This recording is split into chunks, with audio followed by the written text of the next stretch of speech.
بسم الله الرحمن الرحيم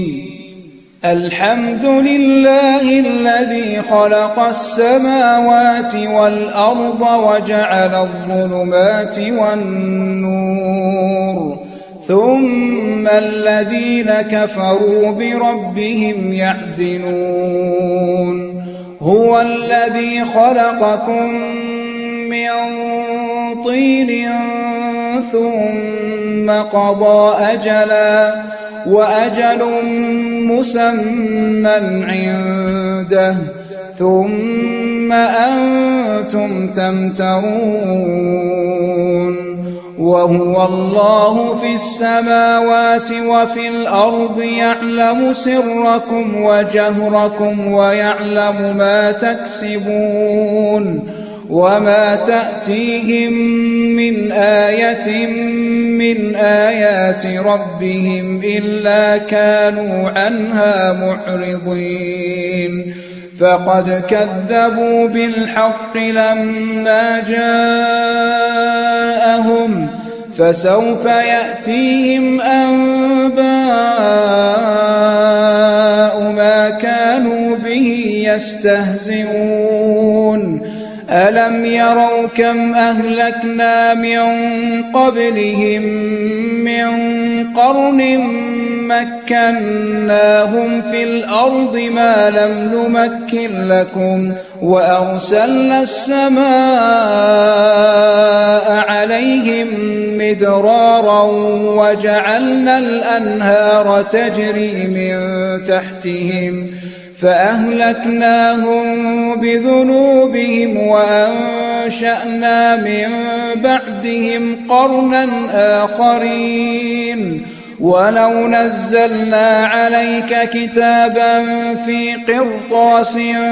فلمسوه بأيديهم لقال الذين كفروا إن هذا إلا سحر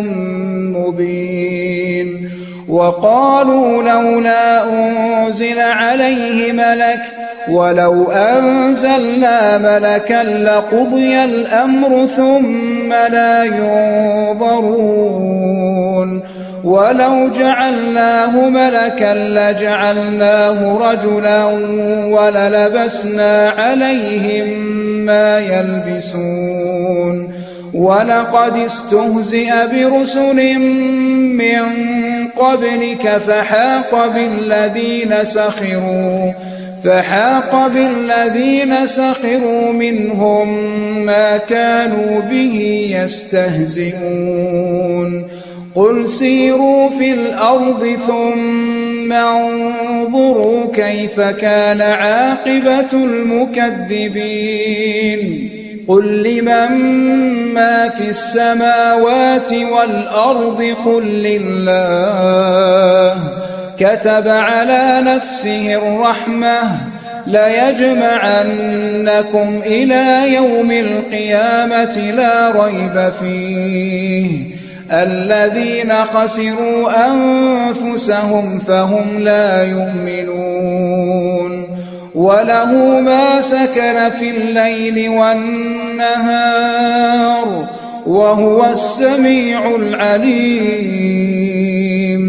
قل أغير الله أتخذ وليا فاطر السماوات والأرض وهو يطعم ولا يطعم قل إني أمرت أن أكون أول من أسلم ولا تكونن من المشركين قل إني أخاف إن عصيت ربي عذاب يوم عظيم من يصرف عنه يومئذ فقد رحمه وذلك الفوز المبين وإن يمسسك الله بضر فلا كاشف له إلا هو وإن يمسسك بخير فهو على كل شيء قدير وهو القاهر فوق عباده وهو الحكيم الخبير قل أي شيء أكبر شهادة قل الله شهيد بيني وبينكم وأوحي إلي هذا القرآن لأنذركم به ومن بلغ أئنكم لتشهدون أن مع الله آلهة أخرى قل لا أشهد قل إنما هو إله واحد وإنني بريء مما تشركون الذين آتيناهم الكتاب يعرفونه كما يعرفون أبناءهم الذين خسروا أنفسهم فهم لا يؤمنون ومن أظلم ممن افترى على الله كذبا أو كذب بآياته إنه لا يفلح الظالمون ويوم نحشرهم جميعا ثم نقول للذين أشركوا أين شركاؤكم الذين كنتم تزعمون ثم لم تكن فتنتهم إلا أن قالوا والله ربنا ما كنا مشركين انظر كيف كذبوا على أنفسهم وضل عنهم ما كانوا يفترون ومنهم من يستمع إليك وجعلنا على قلوبهم أكنة أن يفقهوه وفي آذانهم وقرا وإن يروا كل آية لا يؤمنوا بها حتى إذا جاءوك يجادلونك يقول الذين كفروا إن هذا إلا أساطير الأولين وهم ينهون عنه وينأون عنه وإن يهلكون إلا أنفسهم وما يشعرون ولو ترى إذ وقفوا على النار فقالوا يا ليتنا نرد ولا نكذب بآيات ربنا ونكون من المؤمنين بل بدا لهم ما كانوا يخفون من قبل ولو ردوا لعادوا لما نهوا عنه وإنهم لكاذبون وقالوا إن هي إلا حياتنا الدنيا وما نحن بمبعوثين ولو ترى إذ وقفوا على ربهم قال أليس هذا بالحق قالوا بلى وربنا قال فذوقوا العذاب بما كنتم تكفرون قد خسر الذين كذبوا بلقاء الله حتى إذا جاءتهم الساعة بغتة قالوا يا حسرتنا على ما فرطنا فيها وهم يحملون أوزارهم على ظهورهم ألا ساء ما يزرون وما الحياة الدنيا إلا لعب ولهو وللدار الآخرة خير للذين يتقون أفلا تعقلون قد نعلم إنه ليحزنك الذي يقولون فإنهم لا يكذبونك ولكن الظالمين بآيات الله يجحدون ولقد كذبت رسل من قبلك فصبروا على ما كذبوا وأوذوا حتى أتاهم نصرنا ولا مبدل لكلمات الله ولقد جاءك من نبأ المرسلين وإن كان كبر عليك إعراضهم فإن استطعت أن تبتغي نفقا في الأرض أو سلما في السماء فتأتيهم بآية ولو شاء الله لجمعهم على الهدى فلا تكونن من الجاهلين إنما يستجيب الذين يسمعون والموتى يبعثهم الله ثم إليه يرجعون وقالوا لولا نزل عليه آية من ربه قل إن الله قادر على أن ينزل آية ولكن أكثرهم لا يعلمون وما من دابة في الأرض ولا طائر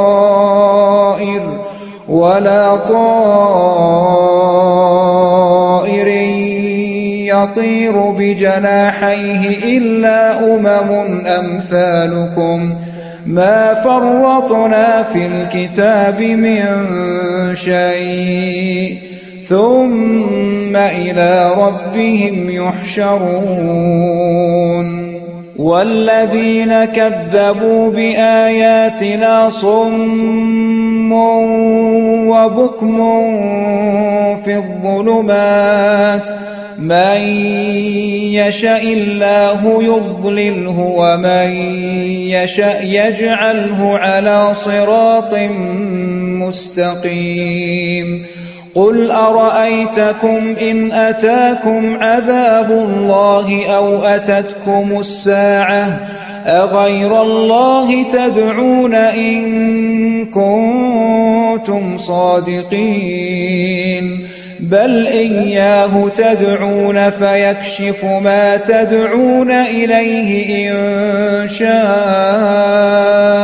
وتنسون ما تشركون ولقد أرسلنا إلى أمم من قبلك فأخذناهم بالبأساء والضراء لعلهم يتضرعون فلولا إذ جاءهم بأسنا تضرعوا ولكن قست قلوبهم وزين لهم الشيطان ما كانوا يعملون فلما نسوا ما ذكروا به فتحنا عليهم أبواب كل شيء حتى إذا فرحوا بما أوتوا أخذناهم بغتة فإذا هم مبلسون فقطع دابر القوم الذين ظلموا والحمد لله رب العالمين قل أرأيتم إن أخذ الله سمعكم وأبصاركم وختم على قلوبكم من إله غير الله يأتيكم به انظر كيف نصرف الآيات ثم هم يصدفون قل أرأيتكم إن أتاكم عذاب الله بغتة هل يهلك إلا القوم الظالمون وما نرسل المرسلين إلا مبشرين ومنذرين فمن آمن وأصلح فلا خوف عليهم ولا هم يحزنون والذين كذبوا بآياتنا يمسهم العذاب بما كانوا يفسقون قل لا أقول لكم عندي خزائن الله ولا أعلم الغيب ولا أقول لكم إني ملك إن أتبع إلا ما يوحى إلي قل هل يستوي الأعمى والبصير أفلا تتفكرون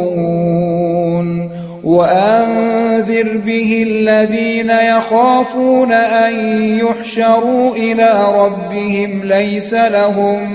من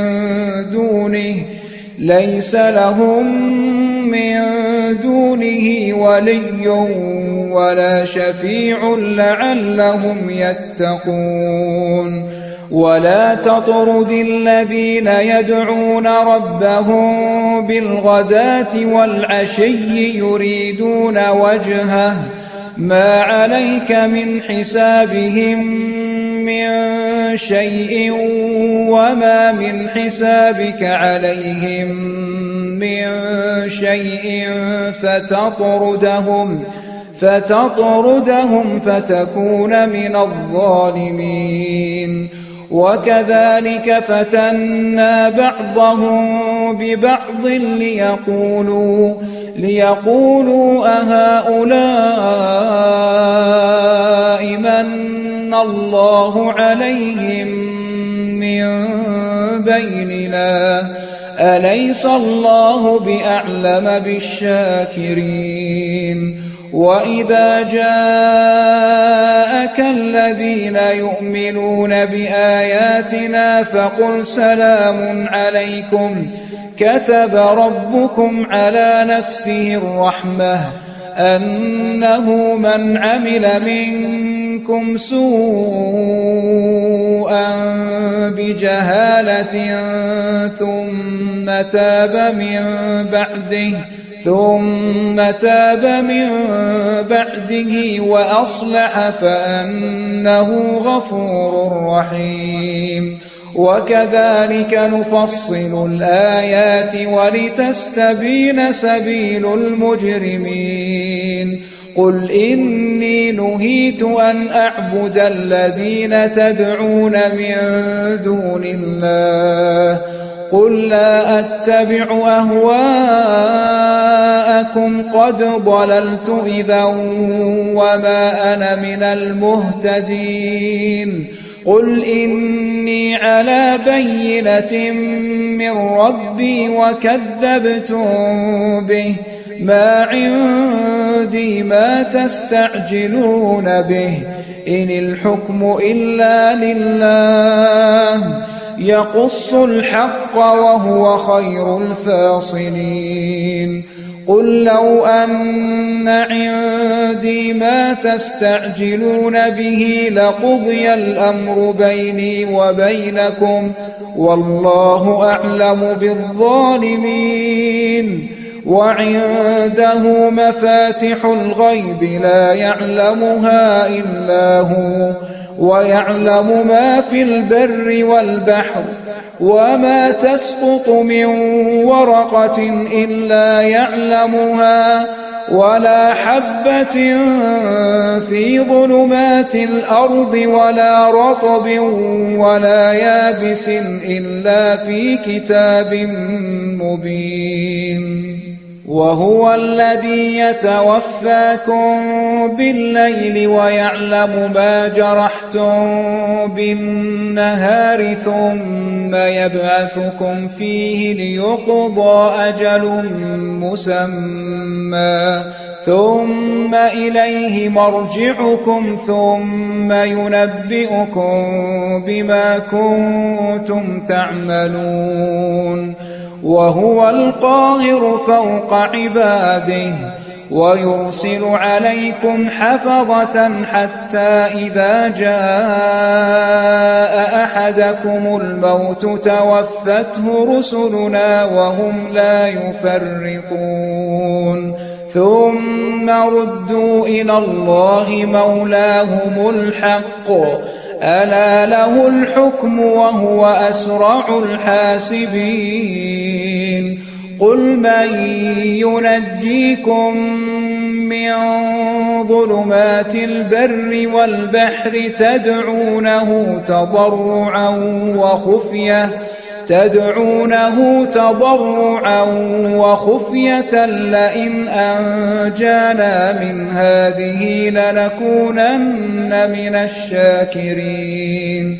قل الله ينجيكم منها ومن كل كرب ثم أنتم تشركون قل هو القادر على أن يبعث عليكم عذابا من فوقكم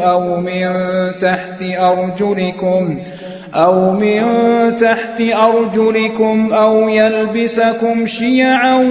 ويذيق بعضكم بأس بعض انظر كيف نصرف الآيات لعلهم يفقهون وكذب به قومك وهو الحق قل لست عليكم بوكيل لكل نبأ مستقر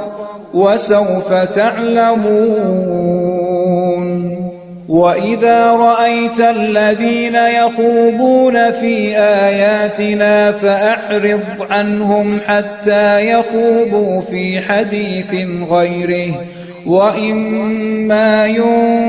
ينسينك الشيطان فلا تقعد بعد الذكرى مع القوم الظالمين وما على الذين يتقون من حسابهم من شيء ولكن ذكرى لعلهم يتقون وذر الذين اتخذوا دينهم لعبا ولهوا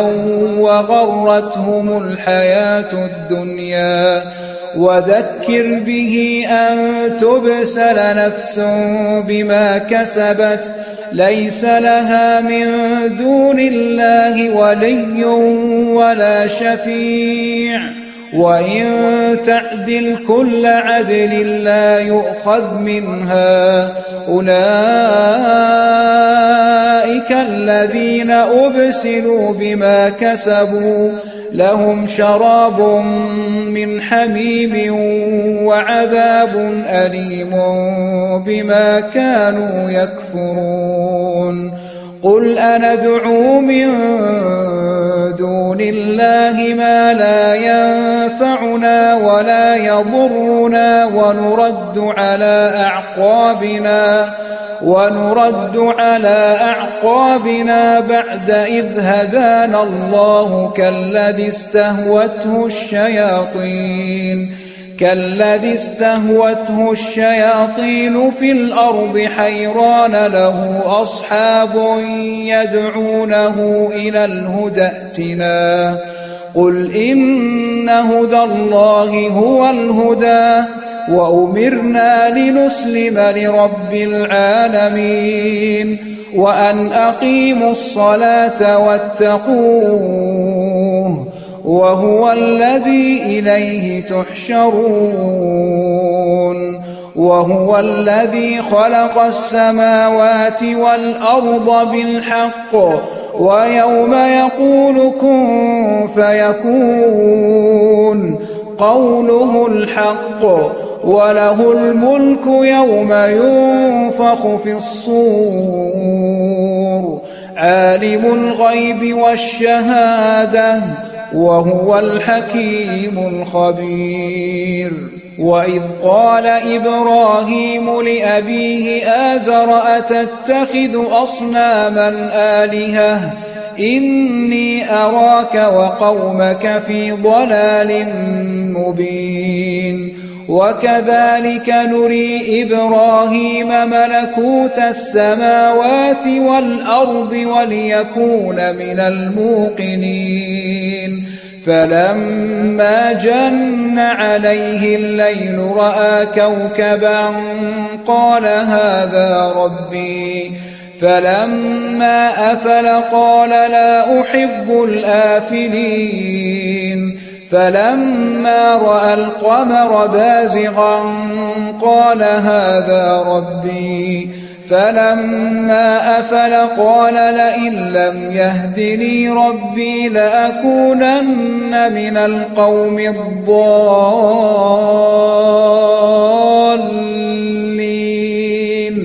فلما رأى الشمس بازغة قال هذا ربي هذا أكبر. فلما أفلت قال يا قوم إني بريء مما تشركون. إني وجهت وجهي للذي فطر السماوات والأرض حنيفا وما أنا من المشركين. وحاجه قومه قال أتحاجوني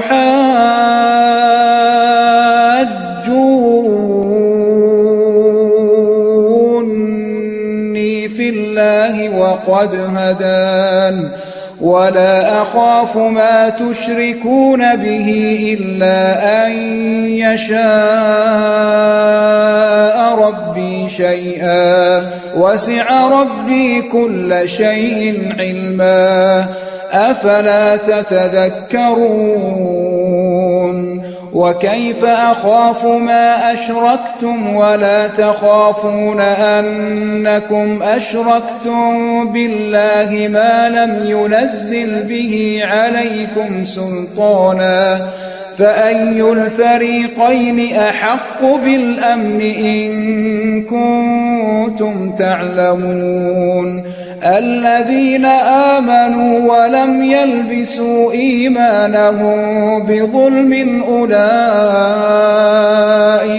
أولئك لهم الأمن وهم مهتدون. وتلك حجتنا آتيناها إبراهيم على قومه نرفع درجات من نشاء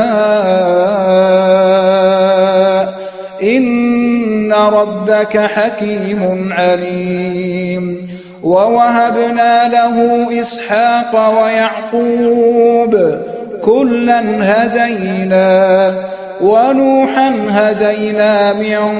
قبل ومن ذريته داود وسليمان وأيوب ويوسف وموسى وهارون وكذلك نجزي المحسنين. وزكريا ويحيى وعيسى وإلياس كل من الصالحين. وإسماعيل واليسع ويونس ولوطا وكلا فضلنا على العالمين. ومن آبائهم وذرياتهم وإخوانهم واجتبيناهم وهديناهم إلى صراط مستقيم. ذلك هدى الله يهدي به من يشاء من عباده ولو أشركوا لحبط عنهم ما كانوا يعملون. أولئك الذين آتيناهم الكتاب والحكم والنبوة فإن يكفر بها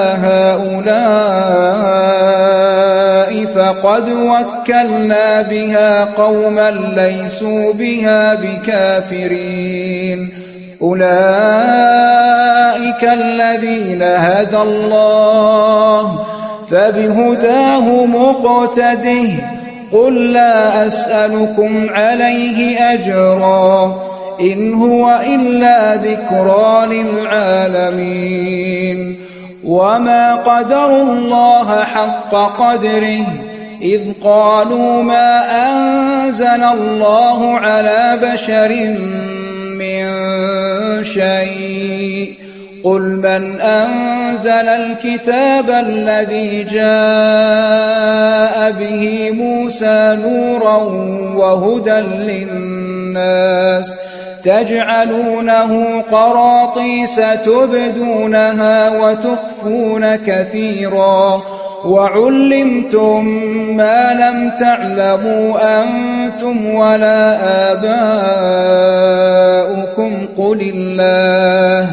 ثم ذرهم في خوضهم يلعبون وهذا كتاب أنزلناه مبارك مصدق الذي بين يديه ولتنذر أم القرى ومن حولها والذين يؤمنون بالآخرة يؤمنون به وهم على صلاتهم يحافظون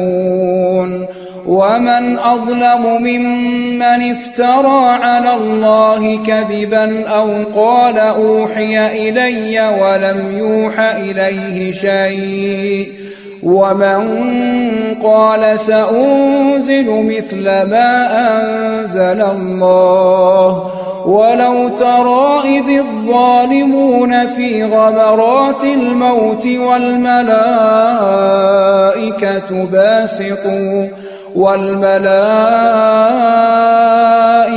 باسطوا أيديهم أخرجوا أنفسكم اليوم تجزون عذاب الهون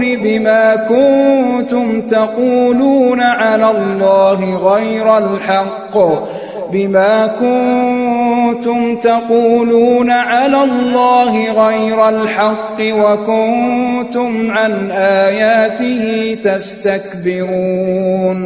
ولقد جئتمونا فرادا كما خلقناكم أول مرة وتركتم ما خولناكم وراء ظهوركم وما نرى معكم شفعاءكم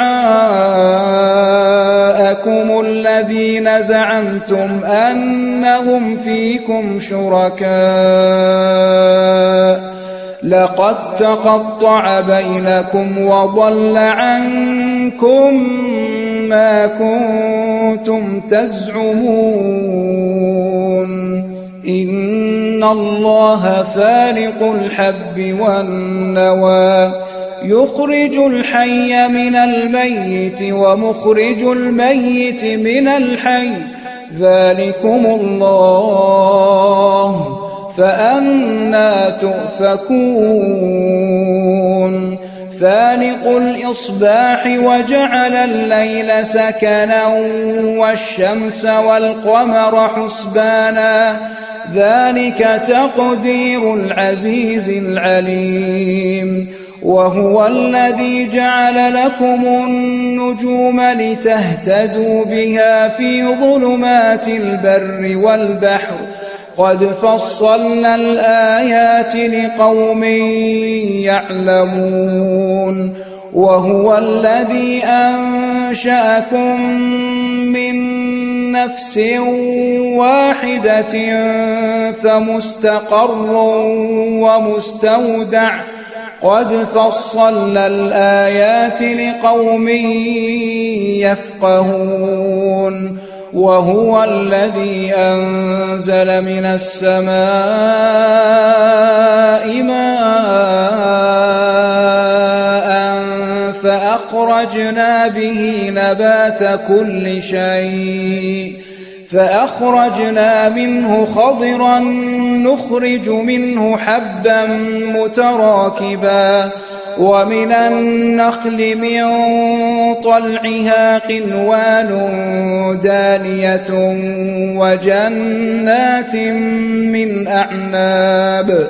وجنات من أعناب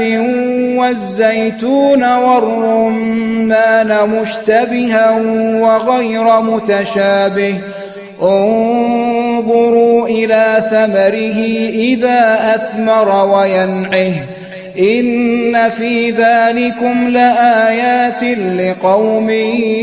يؤمنون وجعلوا لله شركاء الجن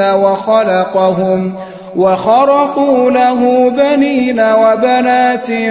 بغير علم سبحانه وتعالى عما يصفون بديع السماوات والأرض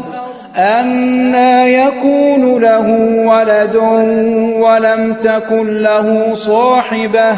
وخلق كل شيء وهو بكل شيء عليم ذلكم الله ربكم لا إله إلا هو خالق كل شيء فاعبدوه وهو على كل شيء وكيل لا تدركه الأبصار وهو يدرك الأبصار وهو اللطيف الخبير قد جاءكم بصائر من ربكم فمن أبصر فلنفسه ومن عمي فعليها وما أنا عليكم بحفيظ وكذلك نصرف الآيات وليقولوا درست ولنبينه لقوم يعلمون اتبع ما أوحي إليك من ربك لا إله إلا هو وأعرض عن المشركين ولو شاء الله ما أشركوا وما جعلناك عليهم حفيظا وما أنت عليهم بوكيل ولا تسبوا الذين يدعون من دون الله فيسبوا الله عدوا بغير علم كذلك زينا لكل أمة عملهم ثم إلى ربهم مرجعهم فينبئهم بما كانوا يعملون وأقسموا بالله جهد أيمانهم لئن جاءتهم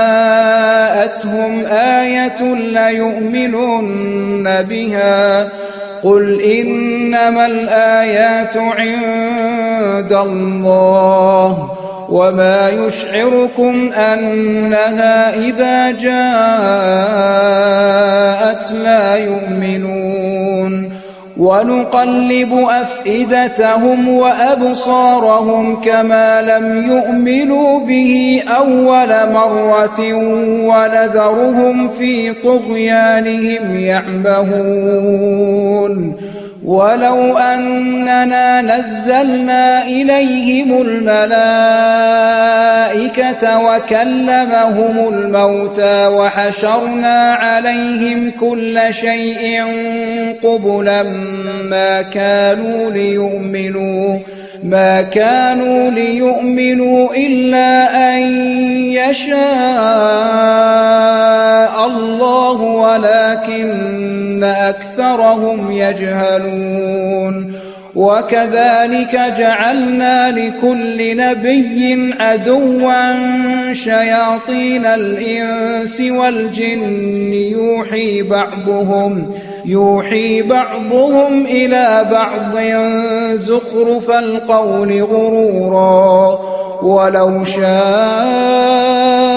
ربك ما فعلوه فذرهم وما يفترون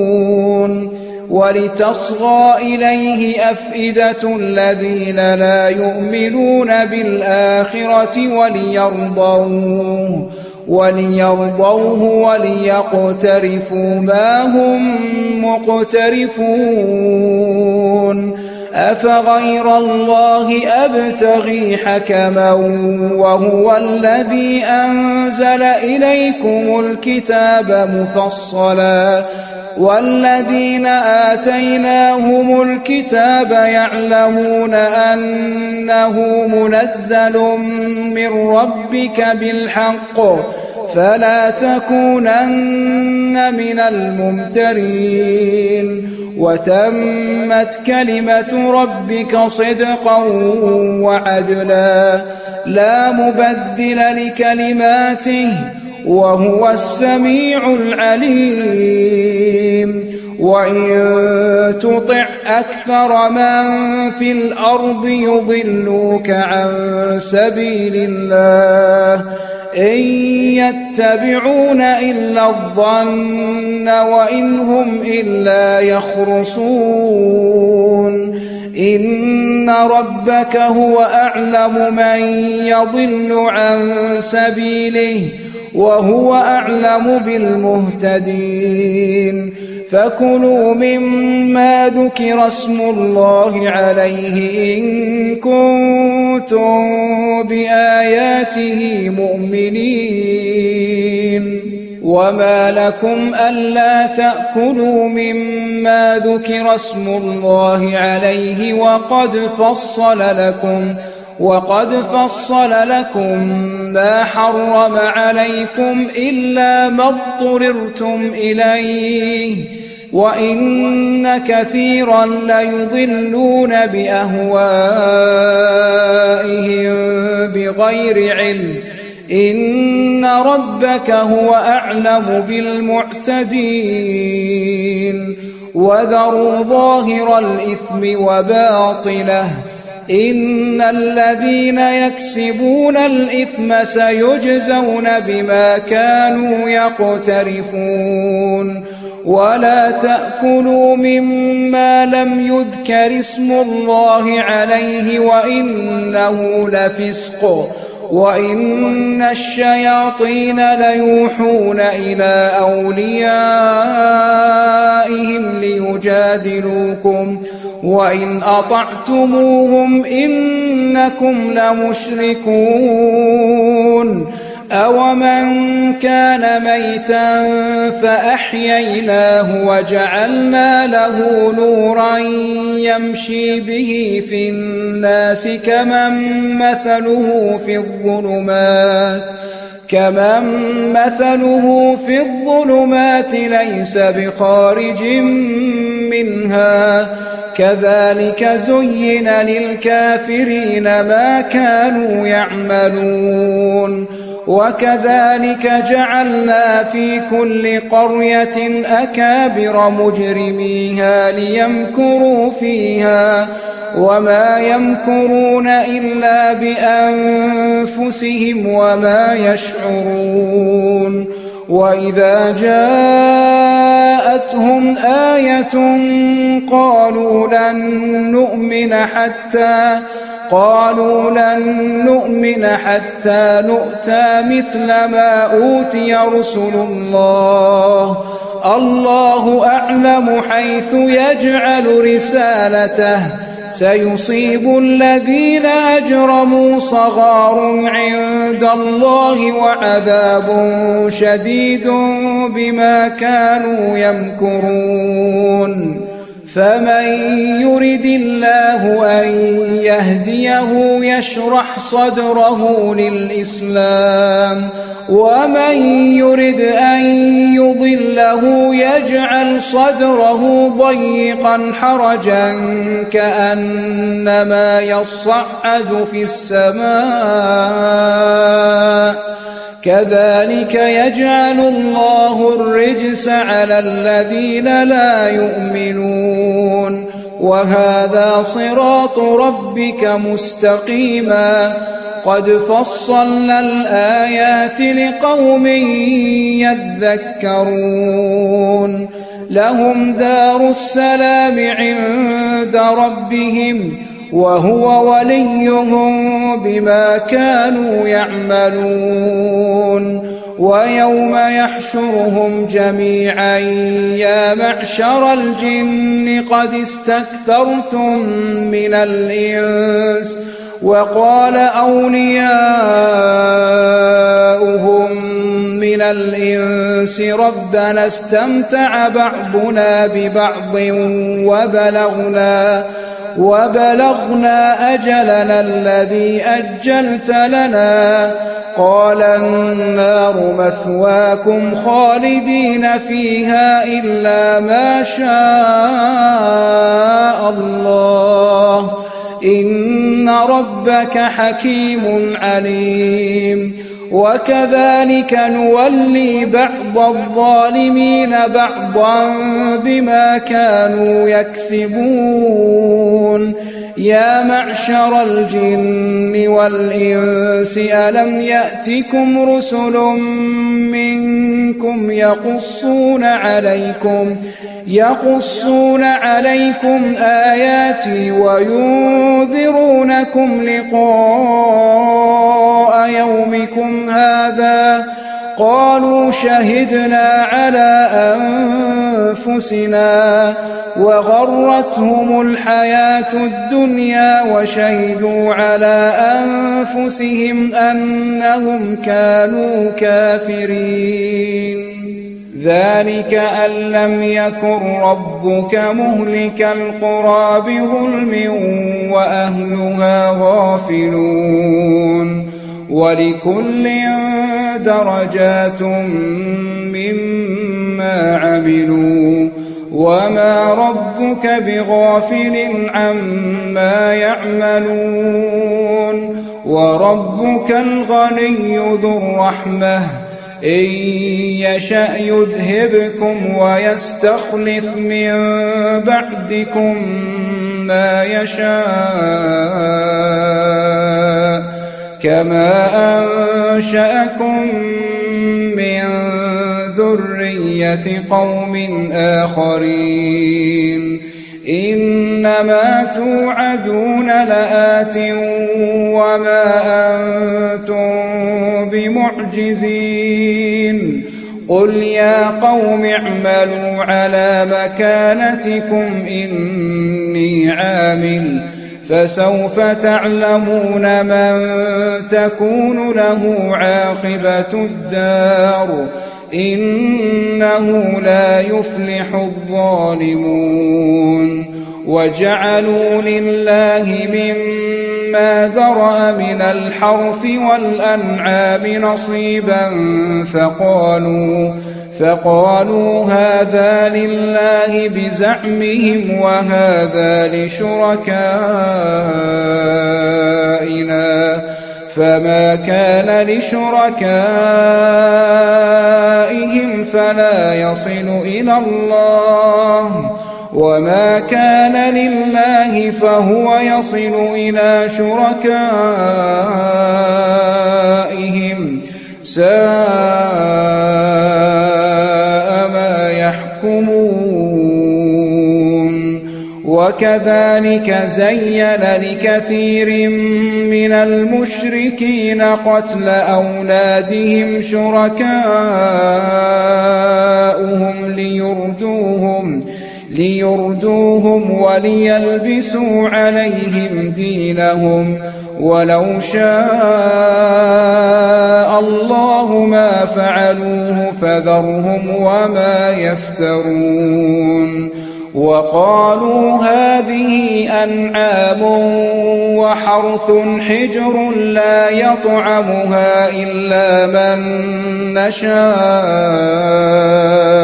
بزعمهم وأنعام حرمت ظهورها وأنعام لا يذكرون اسم الله عليها افتراء عليه سيجزيهم بما كانوا يفترون وقالوا ما في بطون هذه الأنعام خالصة لذكورنا ومحرم على أزواجنا وإن يكن ميتة فهم فيه شركاء سيجزيهم وصفهم إنه حكيم عليم. قد خسر الذين قتلوا أولادهم سفها بغير علم وحرموا ما رزقهم الله افتراء على الله قد ضلوا وما كانوا مهتدين. وهو الذي أنشأ جنات معروشات وغير معروشات والنخل والزرع مختلفا أكله والزيتون والرمان متشابها وغير متشابه كلوا من ثمره إذا أثمر وآتوا حقه يوم حصاده ولا تسرفوا إنه لا يحب المسرفين. ومن الأنعام حمولة وفرشا كلوا مما رزقكم الله ولا تتبعوا خطوات الشيطان إنه لكم عدو مبين. 8 أزواج من الضأن 2 ومن المعز 2 قل الذكرين حرم أم الأنثيين أما اشتملت عليه أرحام الأنثيين نبئوني بعلم إن كنتم صادقين. ومن الإبل 2 ومن البقر 2 قل الذكرين حرم أم الأنثيين أما اشتملت عليه أرحام الأنثيين أم كنتم شهداء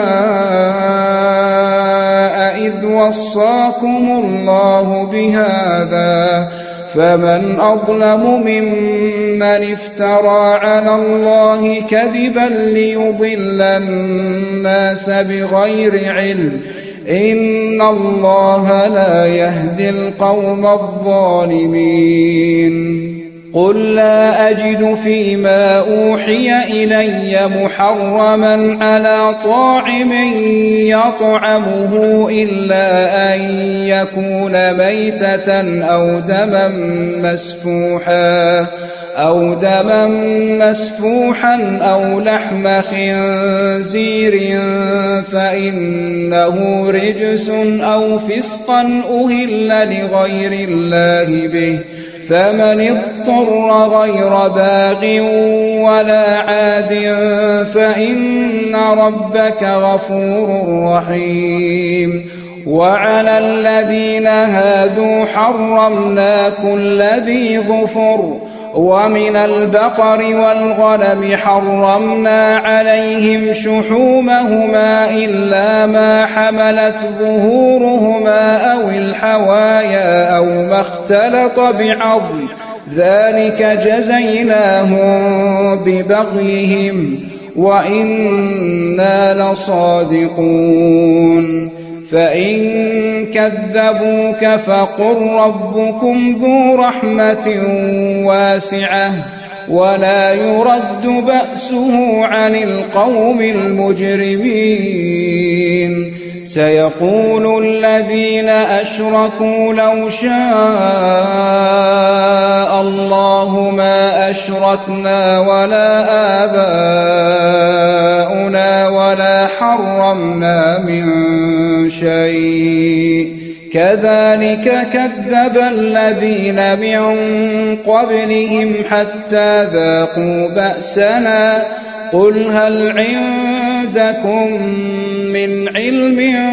فتخرجوه لنا إن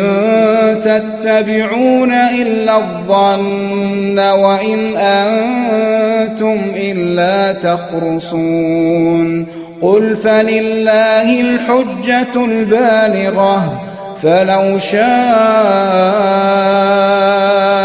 لهداكم أجمعين قل هلم شهداءكم الذين يشهدون أن الله حرم هذا فإن شهدوا فلا تشهد معهم ولا تتبع أهواء الذين كذبوا بآياتنا والذين لا يؤمنون بالآخرة وهم بربهم يعدلون قل تعالوا أتل ما حرم ربكم عليكم ألا تشركوا به شيئا وبالوالدين إحسانا ولا تقتلوا أولادكم من إملاق نحن نرزقكم وإياهم ولا تقربوا الفواحش ما ظهر منها وما بطن ولا تقتلوا النفس التي حرم الله إلا بالحق ذلكم وصاكم به لعلكم تعقلون ولا تقربوا مال اليتيم إلا بالتي هي أحسن حتى يبلغ أشده وأوفوا الكيل والميزان بالقسط لا نكلف نفسا إلا وسعها وإذا قلتم فاعدلوا ولو كان ذا قربى وبعهد الله أوفوا ذلكم وصاكم به لعلكم تذكرون وأن هذا صراطي مستقيما فاتبعوه ولا تتبعوا السبل فتفرق بكم عن سبيله ذلكم وصاكم به لعلكم تتقون ثم آتينا موسى الكتاب تماما على الذي أحسن وتفصيلا لكل شيء وهدى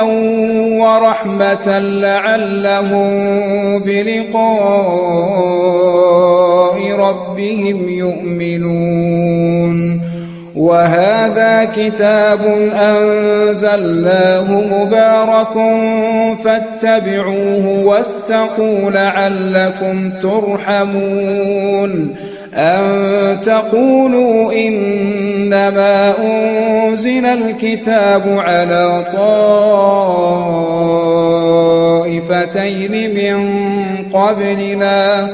وإن كنا عن دراستهم لغافلين أو تقولوا لو أنا أنزل علينا الكتاب لكنا أهدى منهم فقد جاءكم بينة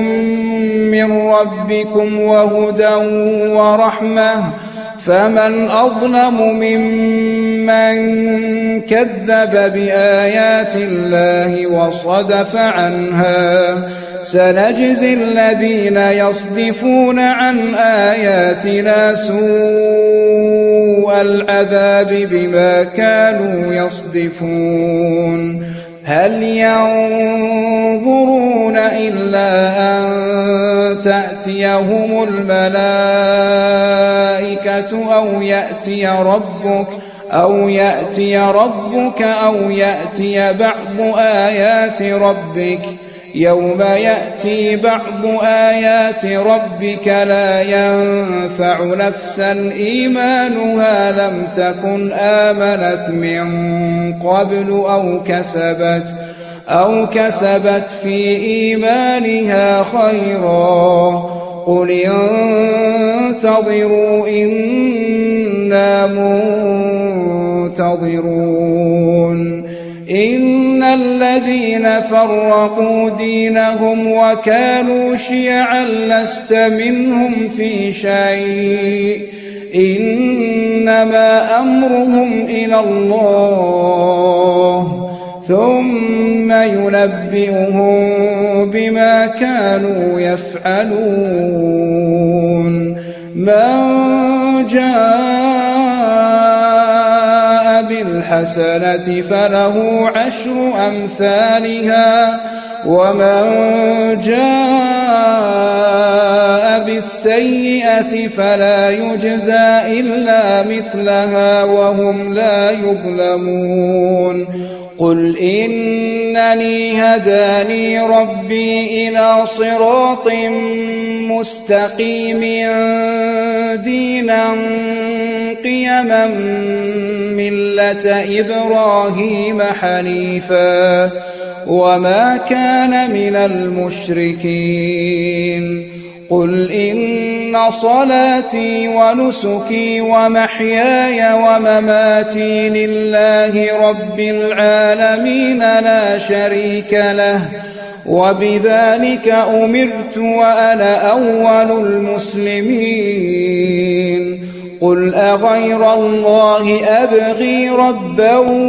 وهو رب كل شيء ولا تكسب كل نفس إلا عليها ولا تزر وازرة وزر أخرى ثم إلى ربكم مرجعكم فينبئكم بما كنتم فيه تختلفون وهو الذي جعلكم خلائف الأرض ورفع بعضكم فوق بعض درجات ليبلوكم فيما آتاكم إن ربك سريع العقاب وإنه لغفور رحيم